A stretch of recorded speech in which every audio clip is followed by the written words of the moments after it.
una inteligencia material, y buddhi, que es una inteligencia iluminadora o espiritual.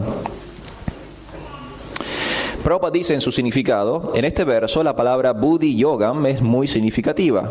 Recordemos que en el segundo capítulo, del cual leímos recién, el Señor, al instruir a Arjuna, le dijo que Él le había hablado de muchas cosas y que lo instruiría en lo referente al proceso de buddhi yoga. Ahora se explica el buddhi yoga. El buddhi yoga es por sí acción con conciencia de Krishna. Eso constituye el máximo grado de la inteligencia. Buddhi significa inteligencia y yoga significa actividades místicas o elevación mística. Cuando uno trata de ir de vuelta al hogar, de vuelta a Dios, se entrega por entero al cultivo de conciencia de Krishna por medio del servicio devocional. Su acción se denomina buddhi yoga. En otras palabras, buddhi yoga es el proceso mediante el cual uno se sale del enredo del mundo material. Qué interesante. Esto es muy interesante. Porque acá tenemos una herramienta. Ahora tengo una herramienta. Yo hasta recién sabía lo que tenía que hacer. Sabía que me tenía que entregar a Dios. Ahora sé cómo hacerlo.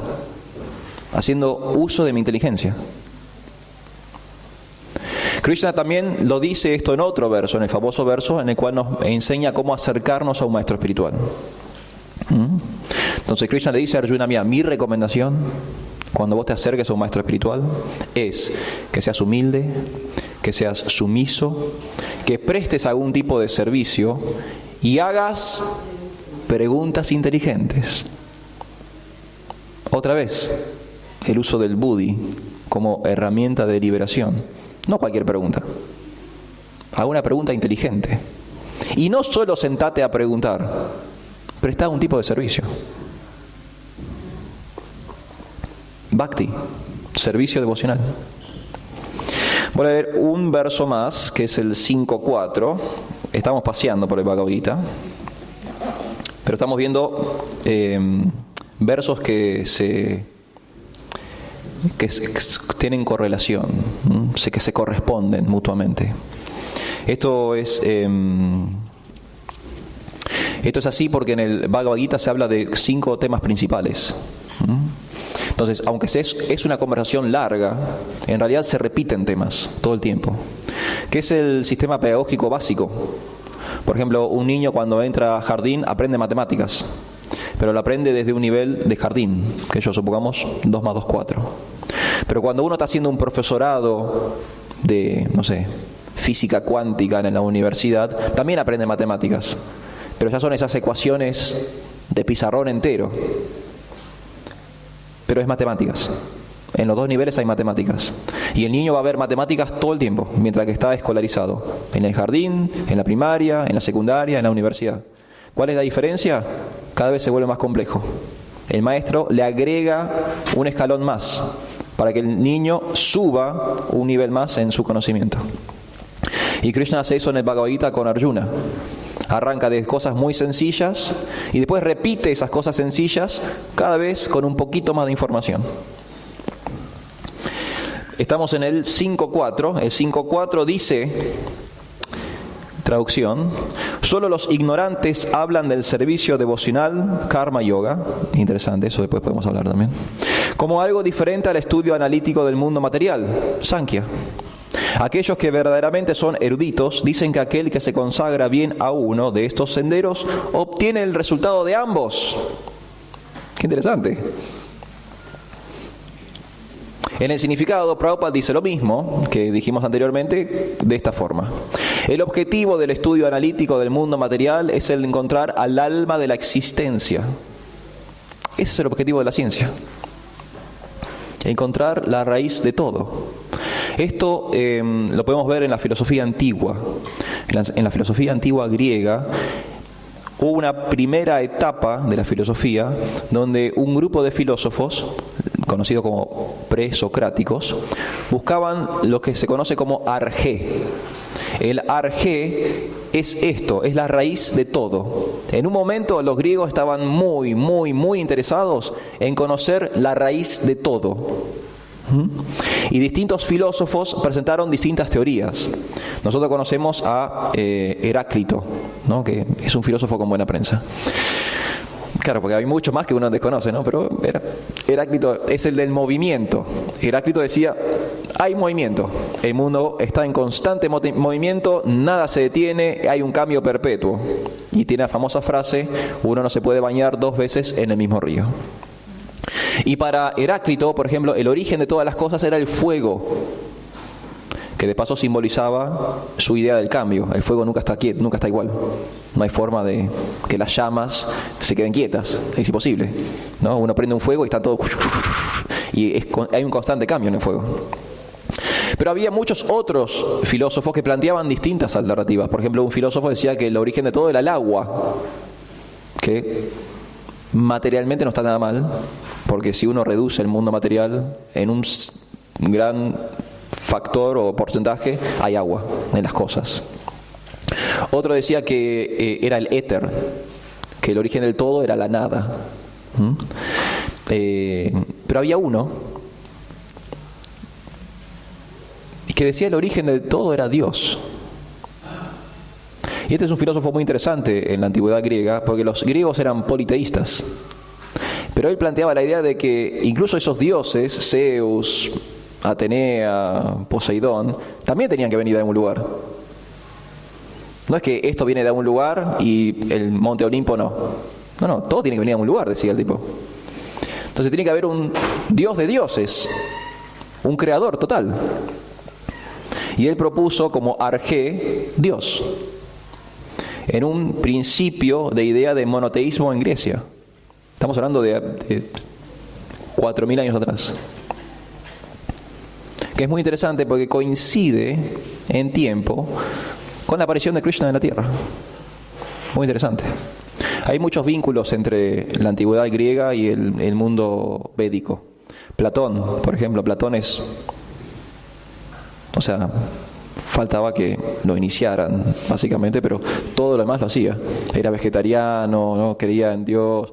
Muchos de los ejemplos que Platón pone en sus obras son prácticamente calcados del Bhagavad Gita. Prácticamente calcados. Creía en la transmigración del alma. Un genio. Era un bhakta. Y muchos, por ejemplo, Chanaka Pandit, todos conocemos a Chanaka Pandit, el que habla mal de las mujeres. Chanaka Pandit.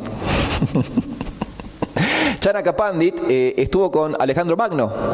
No sé si ustedes sabían. Cuando Alejandro Magno, que él podría haber continuado un parampará, pero no lo hizo. Sócrates fue el maestro de Platón, y Platón fue el maestro de Aristóteles, y Aristóteles fue el maestro de Alejandro Magno. Era un parampará. Pero Alejandro Magno decidió no ser filósofo y ser un guerrero, ser un rey, kshatriya. Entonces, cuando terminó su educación con Aristóteles, en vez de ponerse a filosofar, se fue a conquistar, que es lo que hacen los kshatriyas. Y de hecho, él expandió el imperio helénico lo máximo que hubo. Lo máximo que los griegos tuvieron el imperio fue gracias a Alejandro Magno. Y él llegó hasta la India. Se detuvo en el Ganges. ¿Sí? Porque después sus tropas estaban muy enfermas, hacía 8 años que estaba fuera del hogar y se amotinaron un poco los soldados y volvieron a Grecia. Pero el efecto helénico en la India es muy notorio, en la arquitectura y en muchas cosas, que hay una influencia griega, es muy fuerte. Y Chanaka Pandit, Alejandro Magno le interesó mucho la cultura de la India. Por ejemplo, Alejandro Magno incorporó la cuestión de postrarse. Cuando Alejandro Magno llegó a la India, él veía que a las personas importantes, los demás se postraban. Y él dijo, esto está bueno. Y lo incorporó en su ejército. Entonces era la mañana cuando pasaba revista del ejército, todos se le postraban. Y él quería tener una audiencia con un pandit. ¿Y saben qué fue esa persona? Chanaka Pandit. Tuvo una audiencia personal con Alejandro Magno. Muy interesante. Porque nosotros decimos Chanaka Pandit y parece casi mitología. Pero no, era un tipo real, que vivió en una época histórica real y tuvo interacción con otro personaje histórico real, que en este caso era Alejandro Magno. El objetivo del estudio analítico del mundo material es el de conocer el alma de la existencia. El alma del mundo material es Vishnu, o la superalma. El servicio devocional que se le presta al Señor implica servicio a la superalma. Un proceso es el de encontrar la raíz del árbol y otro, el de regarla. El verdadero estudiante de la filosofía Sankhya encuentra la raíz en el mundo material, Vishnu, y luego, con conocimiento perfecto, se dedica al servicio del Señor. Por lo tanto, en esencia no hay diferencia entre los dos, porque la meta de ambos es Vishnu. Aquellos que no conocen el fin último dicen que los propósitos del Sankhya y del Karma Yoga, que acá Prabhupada lo traduce como servicio devocional, no son iguales, pero aquel que es erudito conoce la meta unificadora de estos procesos, de estos diferentes procesos. Y voy a leer un último verso. ¿Me permiten un último verso? Y con esto cerramos. 6:47. El 6:47 es este capítulo Belén de que habíamos hablado anteriormente del Dhyana, que es donde está el inserto del Hatha Yoga. 6:47. ¿Es el último verso? Mira vos, puede ser, Muy bien, es el último verso. Es un verso muy conocido por los devotos. La traducción de Srila Prabhupada dice lo siguiente: y de todos los yogis, o aquellos que practican yoga, aquel que tiene una gran fe y que siempre se refugia en mí, piensa en mí y me presta un amoroso servicio trascendental, es el que más íntimamente unido a mí está por medio del yoga. Y es el más elevado de todos. Esa es mi opinión. O sea, esto es Dios hablando. Dios mismo dice que el yogi que está ejecutando bhakti es el más elevado de todos. Y es el que más cercanía tiene con la divinidad. Voy a leer apenas un poquito del significado, que es muy interesante. Prabhupada dice, la palabra bhajate es muy significativa aquí. Bhajate tiene su raíz en el verbo bhaj, algo que hablamos hoy más temprano, que se usa cuando se requiere de servicio. El vocablo castellano adoración no se puede emplear en el mismo sentido que bhaj. Adoración significa venerar o respetar y honrar a quien se lo merece, pero el servicio con amor y fe es especialmente para la suprema personalidad de Dios. No puede haber bhakti con otra cosa. ¿Se entiende? Es imposible que haya espiritualidad canalizado a otra cosa que no sea Dios. Es imposible.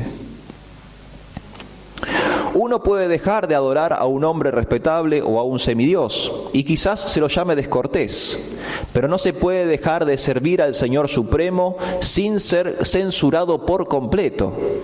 Toda entidad viviente es parte integral de la suprema personalidad de Dios y en consecuencia tiene la función de servir al Señor Supremo por su propia constitución. Al no hacerlo, la entidad viviente cae. Jai Shri Prabhupada Ki Jai. Entonces, para ir cerrando y permitirle a los devotos mayor la palabra, y si alguno quiere hacer un comentario también, quiero dejar como refuerzo positivo la idea de que transformemos nuestras vidas en este vayan, en esta ofrenda, que es posible. Esta es mi humilde opinión, no recomiendo bajo ningún punto de vista que nos volvamos bipolares, ¿sí? La bipolaridad es una enfermedad muy mala. La gente va al psicólogo, incluso al psiquiatra, por ser bipolar. Se los medica. No está bueno. Nosotros tenemos que transformar nuestras vidas en una unidad. Nosotros podemos trabajar, podemos estudiar, podemos tener familia, podemos hacer todo. Lo tenemos que hacer en conciencia de Krishna. Y cuando digo en conciencia de Krishna, estoy diciendo en conciencia de Krishna, no en inconsciencia de Krishna. Con conciencia. No, Ramanuja Prabhu, que dio una clase hace poquito, él dijo, los devotos le ponen tilak a todo. Es cierto. Es cierto. Creyendo que, bueno, ya te... No es así. Hacelo de verdad. Hacelo de corazón. Hacelo con ese vayan, con esa ofrenda del corazón. Si lo hacemos de esa forma, la vida es perfecta. Prabhupada dice en uno de sus significados del Srimad Bhagavatam, la vida material sin conciencia de Krishna es el infierno. La vida material con conciencia de Krishna es el paraíso. Lo dice en el Bhagavatam. Este mundo material nos está proveyendo constantemente, a través de la misericordia del Supremo, todas las herramientas para nuestra emancipación. Todo el tiempo, todo el tiempo, todo el tiempo. Ahí entra en juego mi buddhi, mi inteligencia espiritual. Voy a usar esas herramientas para gratificarme a mí mismo, satisfacerme a mí mismo, independientemente de cualquier otra cosa, o voy a utilizar esos instrumentos y esas herramientas para que sean trampolines de mi vida espiritual, que me catapulten de vuelta a casa. Eso es buddhi. Eso es claramente buddhi. Ahí no hay otra cosa. Es que si soy lo suficientemente inteligente en vida espiritual o no. Entonces, me gustaría que todos juntos hoy podamos hacer este ejercicio, hoy, durante la semana, quizás por el resto de nuestras vidas. De hacer uso de esta inteligencia que Dios nos dio para estar más cerca de Él, no más lejos de Él. Porque muchas personas se jactan de su inteligencia. Yo conozco un par. Yo quizás esté en esa lista. Pero muchas de estas personas que se jactan de su inteligencia lo hacen alejándose cada vez más y más y más y más y más y más y más de Dios. ¿No vieron eso? Es increíble. Grandes eruditos, filósofos, pensadores. Nosotros vivimos en un país de opinólogos, ¿no? La Argentina es la capital internacional del opinólogo. Es increíble. Acá cualquier persona habla de todo. Es increíble. El otro día estaba viendo un programa de televisión, estábamos viendo un programa de televisión con mi esposa, y era un programa tipo de política, y marplatense el programa. Y estaba, bueno, el conductor, que es un periodista muy conocido, y había una entrevistada. Y la entrevistada había ido específicamente por un tema, ¿no? Entonces el periodista le preguntó sobre ese tema. Bueno, eso es válido. Ella es experta en un tema, el tipo le pregunta sobre eso. Terminan las 2 o 3 preguntas sobre su tema y él le empezó a preguntar sobre la política, la economía, y la chica contestaba.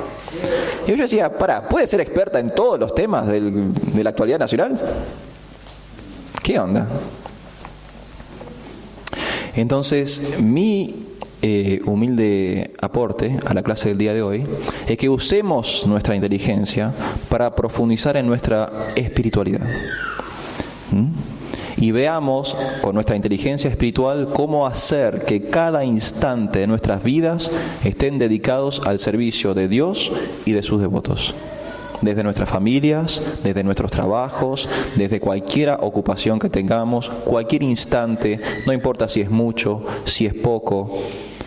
Krishna dice en el Bhagavad Gita, aunque hagan el servicio más pequeño, eso los libera del peligro más grande. El más pequeño, no importa, cualquier cosa. ¿O no, Madre Marian, que se liberan del peligro más grande?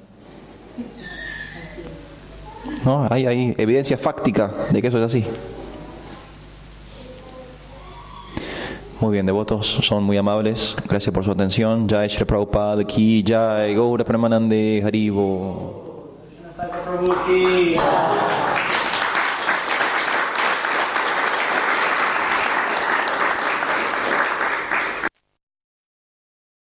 Impecable conmigo mismo. Voy a dejarle la palabra a Mahana Prabhu, o si devotos tienen algún comentario también. 10 minutitos de intercambio entre Vaishnavas. Una cosa que me quedó, que estoy pensando, que lo estaba viendo acá en el Bhagavad Gita, es como en el verso Patram Pushpam Palam Toyam habla de, la traducción habla de amor y devoción. Si me entregas a mí con amor y devoción, agua, ¿no? Sí. Falam, una fruta, pushpam, una flor. Dice con amor y devoción, pero la traducción no dice amor. Las 2 veces traduce devoción. Entonces me dejó como... Y lo que vos en tu clase estás manifestando al principio, con razón, porque la traducción sí dice amor y devoción, Pero la traducción del sánscrito, la transliteración, eso es lo que dice así. La transliteración del sánscrito no dice amor y devoción, dice las dos veces devoción. Pero la traducción al español o al inglés es con amor y devoción. Entonces me estaba preguntando, porque incluso vos lo dijiste al principio de la clase, que hay una diferencia, y quería saber cuál era la diferencia entre amor y devoción. O hay una diferencia o no hay, tiene que haber, porque si la traducen con amor y devoción, a menos que sea un error de traducción, no creo. que no lo creo, nada, paso, no sé, con la cabeza desarmada. Hola. ¿Yo qué puedo hacer ahora?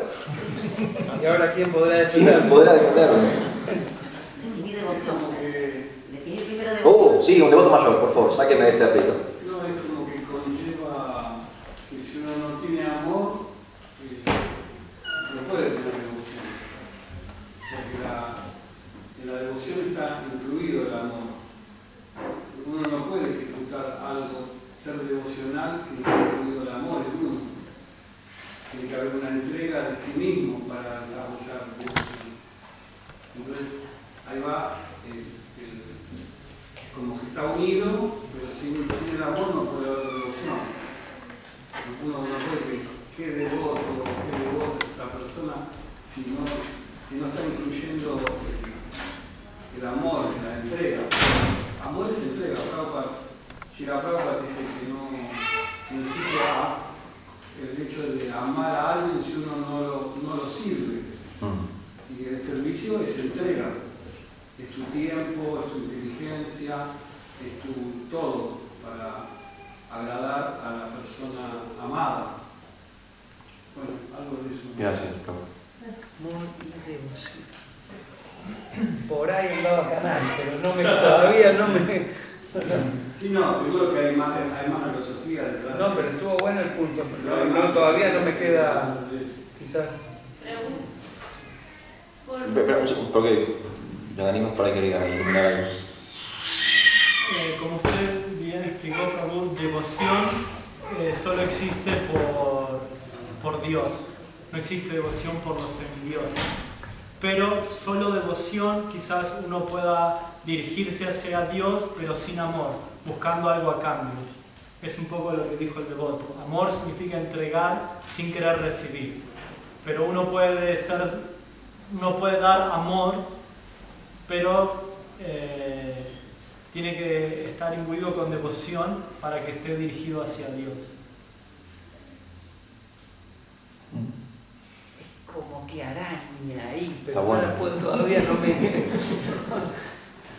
Como decía el señor Chaitanya en Chaitanya Charitamrita, más. Quiero más. Con Ramananda Roy, que lo pinchaba para... En cierto punto no hay diferencia, o sea, no hay diferencia entre las palabras amor y Si devoción. no hay, ¿por qué lo ponen en la traducción? Con Prabhupada- amor y devoción. Amor, ya tenemos claro que amor, cuando uno da esperando algo a cambio, es algo que es un business, es un negocio. Yo te doy tanto, yo te rasco la espalda, Prabhupada dice, yo te rasco la espalda, vos me rascas la mía. Sí. Eso es esperar algo a cambio. Amor es dar sin esperar nada a cambio. Sí. ¿Ok? Entonces eso es con amor. Y devoción es... ¿qué? No sé, estoy preguntando porque no sé. Devoción es a Dios, es a Krishna, no existe devoción a los semidioses. Sí, bueno, ya sabemos, amor también es a Krishna, no existe amor a los dioses. Por eso mismo. Bueno, ¿cuál es la diferencia? Que no habría diferencia. Es cierto. Lo que- a Sí, mí lo- amor, devoción es algo que va creciendo. Es eso. Nos acercamos a Krishna a través del amor. Y cuando Sí. hacemos uso de inteligencia de la que hablamos hoy, llegamos a la etapa evolutiva de la devoción, que es el uso de nuestra inteligencia.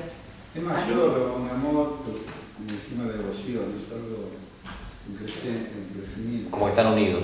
Claro, Es una evolución. claro. Así lo siento yo, no sé. Sí, madre. No, que humildemente, ¿no? Que de nuestra manera de ser religiosos o de los occidentales, ¿no?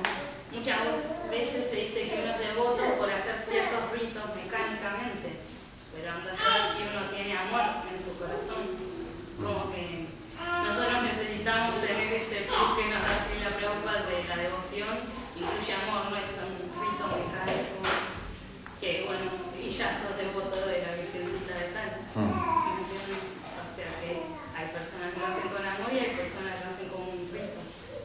eso me lleva a mí a pensar una cosa, lo que dijo la madre. ¿Será que el amor, y un poco lo que dijo, bueno, se me escapó el otro, Radha Raman, ¿será que el amor, la devoción es la puesta en práctica del amor?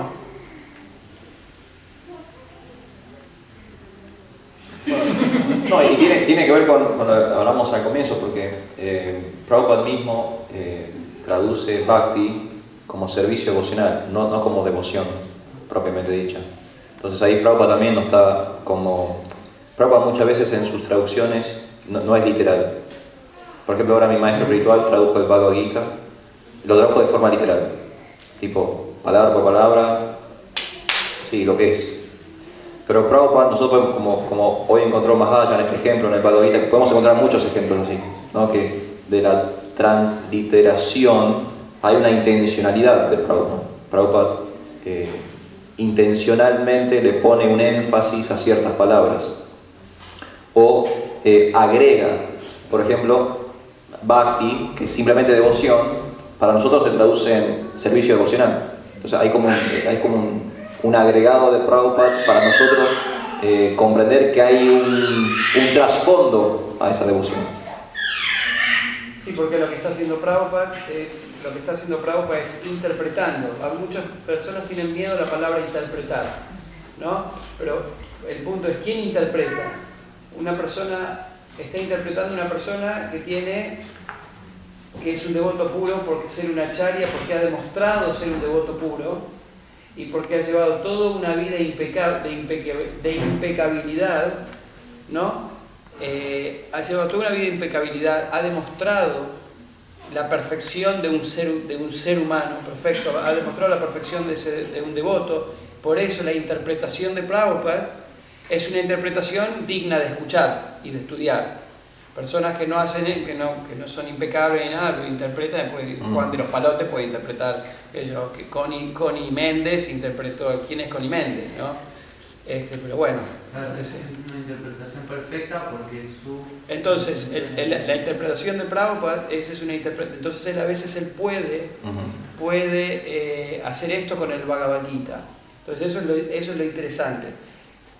Pero a veces te deja un poquito pensando qué es lo que quiso decir, profundizar un poquito más. ¿Qué quiso decir Prabhupada en esto en particular? Por eso preguntaba.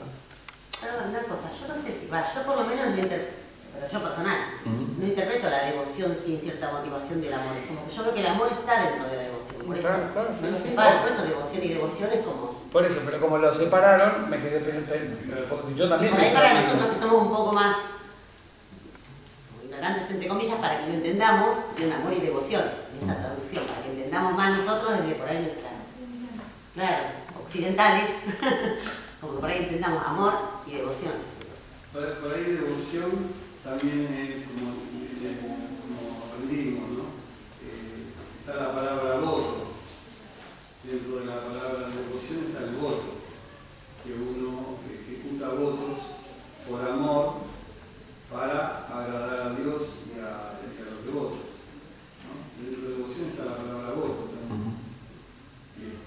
Y bueno, igualmente para nuestro entendimiento todavía el amor es algo tan grande y más el amor puro por Dios es tan grande que está agregado muchos ítems a esa palabra, ¿no? Como entra devoción, entra servicio, entra dedicación, entra como arma nivedanal, ¿no? Entrega por completo, muchas cosas entran ahí, porque es muy grande la palabra. Bueno, sí. Bueno, eso se contó. Y puede ser que sea así. A ver, ¿puedo decir una cosa? No, yo iba a decir justamente eso, porque de hecho, ¿se acuerdan que al comienzo dijimos que el concepto de Bhakti es tan amplio, incluso como Prabhupada mismo lo explica en el Bhagavad Gita, porque hoy lo que hicimos fue una especie de reducción, ¿no? Vamos a ver el Bhakti desde esta perspectiva. Pero al comienzo de la charla yo dije, ¿no?, que hay un significado de Prabhupada donde Prabhupada dice que Bhakti es Sannyas Yoga, por ejemplo. Eso sería para otra clase, ¿no? Podemos hablar completamente desde otro... Y acá, sobre el final, dijo que Bhakti era Karma Yoga, que para nosotros va de retro. ¿Cómo Karma Yoga, Bhakti Yoga? No, es muy fuerte para nosotros. Pero Prabhupada nos está mostrando que en el contexto del Bhagavad Gita este concepto de Bhakti es tan amplio, este amor es tan amplio, esta devoción que se le puede ofrecer al Señor es tan amplio que se puede ver desde muchos niveles distintos. Yo lo vería desde la parte esa que dijiste, Bhakti, Baja. ¿no? Que es una reciprocidad. Una unión con una participación. Entonces lo que está diciendo, lo que dice Radha Raman, como yo lo entiendo, Radha Raman Prabhu, cuando dice el amor es, ok, está el amor y está la acción de dar ese amor. Y en esa acción de dar ese amor, en los 9 procesos del Bhakti, ¿no? Los cuales es, bueno, Bandhanam, Sakyam, Padasevanam, Atmanivedanam, etcétera, etcétera, ¿no? Adorar al Señor, orarle al Señor, entregar el alma al Señor. Esa entrega de amor podría llamarse devoción, y entonces existe el Bhakti que decimos, uno hace una acción de amar y el Señor reciproca. ¿Será? No sé, yo estoy siguiendo lo que vos estás diciendo, que me pareció interesante.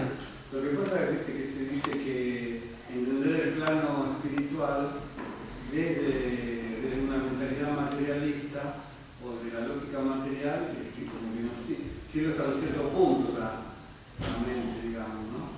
Pero después, cuando uno entra en la atmósfera espiritual y se rinde, puede entender, bueno, hoy justo le decía algo que si la Charyadeva decía, cuando no entienden algunas cosas, cuando tomen más para allá, que después van a entender lo que falta. Necesitamos comer mucha pizza ahora. Hoy una gran fiesta de pizza. O sea que es una cuestión de purificación, quiso decir la Charyadeva. Entender el amor puro por Dios, hace falta una purificación para poder comprender. Previo a llegar a las conclusiones que todo el servicio devocional, es claro que nos falta una purificación muy intensa a todos y ponernos en fuego y tratar que los que nos rodean, como mismo y todo, empiecen a elevar la conciencia y hacer un cambio de conciencia, porque nuestra mente ya está muy contaminada hace millones de años, como vimos, en esta vida misma.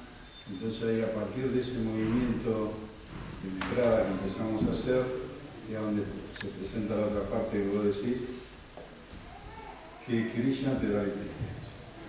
Entonces es como empezar a rodar en el servicio. Y ahí se va encontrando cada vez más fe y más devoción. Entonces eso es largo. Madre Claudia, usted quería, desde hoy quería hablar. No, sí, Perdón. yo me estaba hablando que si Krishna es la fuente de amor, Sí. y nosotros estamos desconectados de Krishna, me parece imposible acceder a ese amor por Krishna si no vamos por el camino de la acción, de la devoción. Claro, del yoga. Porque es ¿cómo puedo sentir amor por Krishna si estoy desconectada de la fuente de amor? En el proceso del bhakti, del servicio, Krishna, interpreto yo, ¿no? Obviamente nos va a ir dando ese sentimiento, ¿no? Que Claro, como decía el devoto recién. Pero yo pondría una pequeña pista de algo ahí también. Que Krishna es tan atractivo que incluso aunque no emprendamos su proceso, Él nos atrae. Por eso Él desciende la forma de Chaitanya Mahaprabhu. Para los necios que no queremos, que no racionalizamos lo maravilloso que es Krishna. Y nos sentimos atraídos en diferentes aspectos del Señor, como por ejemplo en el panteísmo. ¿No? El primer canto, el segundo canto del Srimad Bhagavatam explica que las personas que se atraen al concepto del panteísmo son las personas que se atraen a diferentes aspectos del Señor, en la forma del sol, el agua, el cielo, lo que sea. Entonces, no existe esa atracción por Krishna en sí como persona, pero sí de una u otra forma sí existe una atracción a Krishna. Pero todavía esas personas no han comenzado el proceso del Bhakti. Entonces, cuando la persona comienza ese proceso del Bhakti, uno empieza a conocerlo a Krishna a través del Bhagavad Gita, donde Krishna se da a conocer. Y ahí es donde ya la persona está hilando más fino y se está volviendo un devoto de Krishna, la suprema personalidad de Dios. Por eso Prabhupada dijo, nosotros no decimos que Krishna es la suprema persona. Prabhupada dice, Krishna es la suprema personalidad de Dios, que implica toda una impronta, una cualidad, la suprema persona significa un objeto, un individuo que es supremo. Pero la suprema personalidad es que Krishna a veces quiere que los vaqueritos se le suban arriba de la espalda, o que le tiren agua, porque uno dice, pero Dios hace esas cosas, está con sus amiguitas. Entonces el conocer la personalidad de Krishna es lo que hace que una persona diga, todas las opulencias que yo estoy buscando en este mundo material están en una sola persona. Él es el más lindo, él es el más sabio, él es el más dicharachero, él es el más humorístico, él es el más copado, él es el más todo. Claro, yo quiero a ese que está ahí. Mientras que la suprema persona es, Prabhupada explica, Paramatma. Paramatma es la suprema persona de Dios. Entonces sí, si no tenemos Bhakti, y para entrar en el plano del Bhakti, Prabhupada tradujo el Bhagavad Gita, donde Krishna se muestra tal como es, y dice, yo soy esto.